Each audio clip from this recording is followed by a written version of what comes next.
This is Oscar with Original Gamer. I'm here with Matt from Bohemia Interactive, part of the original mod team for DayZ. Now, I played a little bit right now of the DayZ Standalone.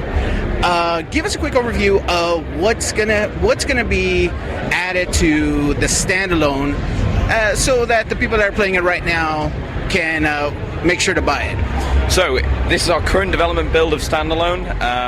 This was updated yesterday morning. In Standalone, we're going to have new crafting system that's going to be part of a whole new inventory system.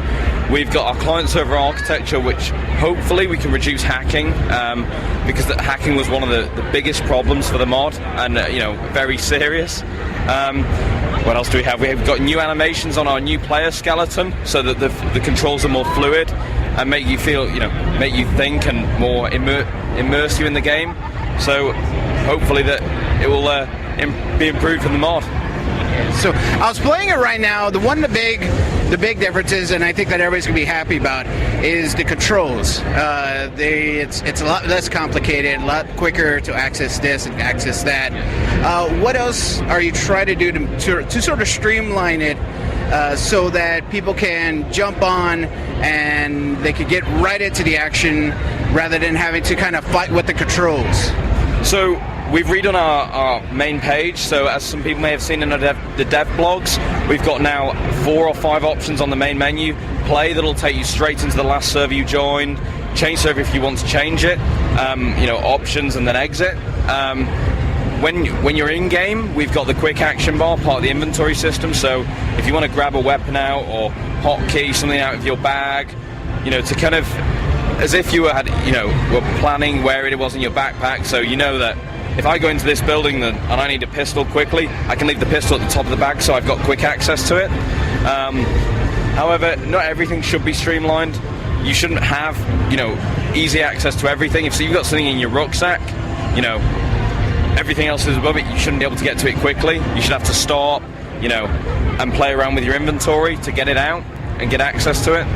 But we have done lots of streamlining with the quick bar and some of the animations. The community of DayZ is what really makes it unique. You have your people that are just straight up killers, they're bandits and they love it.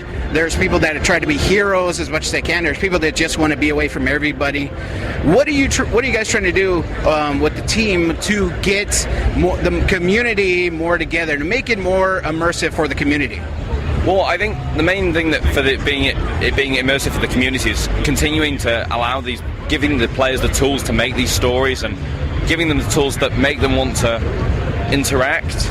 I mean, the main thing with DayZ isn't the zombies. It is a zombie game, a survival game, but the zombies are really an annoyance. It's the other players that really spice things up, because you never know how they're going to react.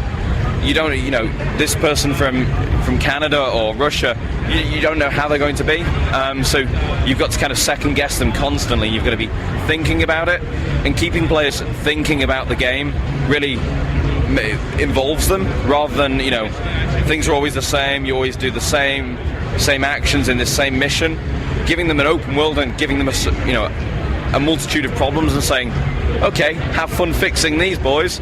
It's really putting the onus on the player to think about it and be like, right, okay, so I'm bleeding now, how can I fix that? I've got shot, or I've got a disease, what can I do? Right now, for a lot of players, they're sort of they create their own sort of end game. Kill everybody on the server, try to get all the vehicles, try to create a cohesive group that really dominates the map. What kind of end game are you trying to put? Any sort of end game into DayZ? Not necessarily like a happy ending, but anything that just sort of people can build to, rather than just get on, kill a few people, and then get off the server. So one of the systems that I mentioned earlier was the crafting system. So one of the things that I think is going to be more used in Endgame is building weapons, improvised weapons, building explosives, like improvised explosives, and various other items. So there's that. One of the things we want to view after release is going to be base building. However, that's going to be much later this year. And how far along are you guys? When the mod came out last year, of course, I'm sure it was a big surprise with you guys of how immensely popular it was. It made ArmA II the best-selling game for like 4 or 5 months. And then the standalone was announced, and it's been a bit delayed. Of course, some things have been happening at Bohemia regarding the 2 developers that were stuck in Greece. So, with that, what kind of progress are you at right now with this standalone? So we're making fantastic progress now. In the past 3 weeks, it really is starting to feel like a game, and we're all getting exceptionally excited now. Being able to run around, shoot zombies, and loot things, and craft.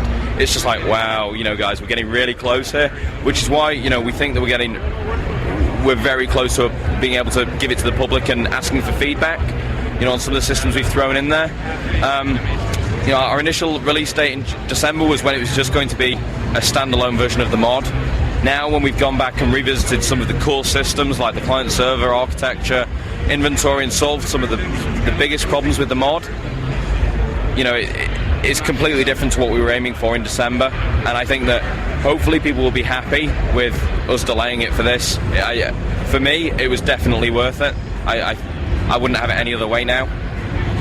Well, Matt, I want to thank you very much for giving us time. I played it. I've seen the improvements. It's already way more improved. Makes it easier to play. So I appreciate that you give us the time.